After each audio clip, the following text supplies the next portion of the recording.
on this very cold February morning in mid-Cheshire. I'm here with a friend and neighbour of mine, Jackie, with her amazing horse called Bamapour that won at Bangor-on-Dee many years ago. It's perhaps one of the oldest horses in the UK. It's 36, nearly 37, and known as Bammy.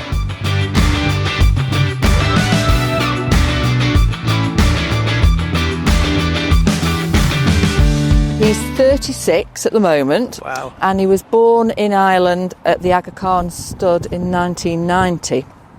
So his father, his sire, was a horse called Shadari, who was the champion miler in Europe, I believe, at that time.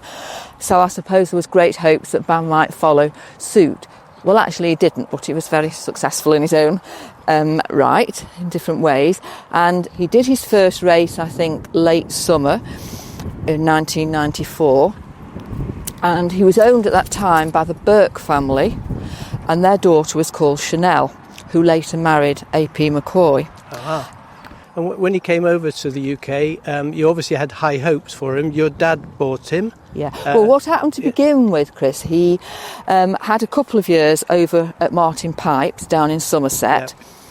And then that was in 1997. Yeah. And then 1999, spring of 1999, the Burke family must have decided to sell Bamapour.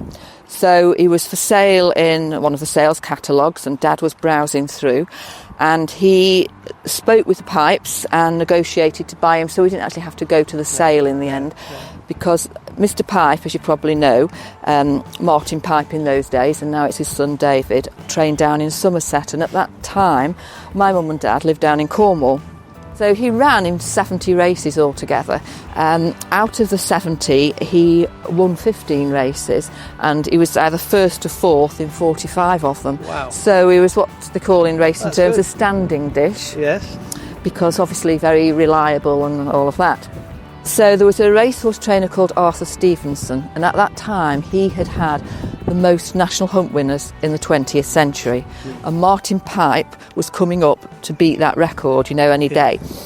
Mr. Piper got a few different runners at different places, and I think one of his, really big owners, I think it was rather hoped that his horse might be the one that actually succeeded. Manchester United owner or that sort of thing. Yeah. So anyway, point being, it was actually Bamapour that won. So he was all over the national papers, and good old Bam. Got him in a scrapbook, lots of cut-out articles, of his next day, the Telegraph, Daily Mirror, all that sort of thing. And do tell us about that big day at Bangor-on-Dee. Was it in May, wasn't it? And that's right. What was that like? So that was Dad's first win with him.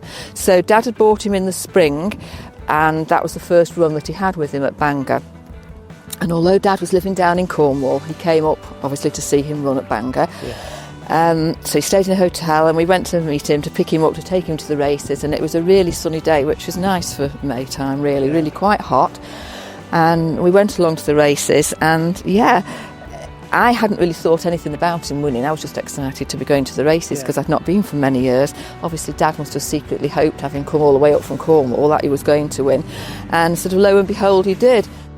And he was always been a front runner, always been urged along near the front, and then about 4 fences out at the end, then he took over the lead, and I believe that he won by 2 lengths. So that was all very exciting, and obviously he came into the winner's enclosure. I don't remember anything about going for glasses of champagne, I have to say. I'm sure there probably was. It must have been the euphoria of the moment that I don't remember that bit. And A.P. McCoy kind of knew the horse anyway? Well, that's right. So for A.P., he's ridden him for quite a long time. Since he was over in the UK, he'd ridden him. I believe he'd ridden him in Ireland a couple of times. And of course, he'd had that family connection with Chanel, So he rode him on most of the occasions that we had races with Bamapour, and it is a fact that he's quite lazy in some ways, Bamapour. AP had to urge him on, and I think on a lot of occasions probably nobody else would have been able to do it apart from him. Well, I was going to ask you about his character, both as a racehorse and now. Lazy but steady. Yeah, that's right. When he used to race in blinkers. He always raced in blinkers because he would get distracted otherwise, And as I say, I think AP would say that he was a lazy horse, but from our point of view, he was very consistent and very honest and true. And that sort of continued, really, when we took him over as a pet. And that might have been a reason to take him on because he was steady. Yes, you exactly. You that's retired him correct. at 11, didn't you? We did. Yeah. So that was the time that he retired because I think he was getting a bit fed up of racing. And my partner Mike and I had been having riding lessons and were sort of shaped up reasonably. So therefore, we were looking to have a horse that we could ride. And Bamapour fitted the bill. You kept him quite busy when he was in retirement. Yes, so we started off just doing our hacks around the lanes, and then we started to do a little bit of dressage with him. So for him to have to stay in those dressage boards and do the turns and all of that after being running long and low, with his racing, that was quite a feat, and he was a very good, genuine, honest boy with that. My partner Mike did have a go at doing some show jumping with him, but that wasn't so successful. Not because of Mike, but because of him, because he just wanted to sort of go faster and faster. It's an amazing example of the care and the love and care of a horse. And what's his daily routine like? What's your daily routine like now? Oh gosh, well, our daily routine. So we've got another old horse as well, not a racehorse, a Lusitano elsewhere. So we've got 2 horses to fit in. So my friend Jo here, she helps and gives him his breakfast in the morning whilst we go off to do Avatar. And then the other Jo is here a little bit later, so he's got some company then. And then we've got 2 horses over there, Harvey and Charlie, and then Remy lives over in that field as well, so he has little chats with them, and I can tell that because when I go and do my poo picking in the field, there's little bits of poo around the edges. Now he's obviously been having a chat. And then we're up late afternoon to give him his tea and give him a bit of a groom over and a check over. Pleased to see you?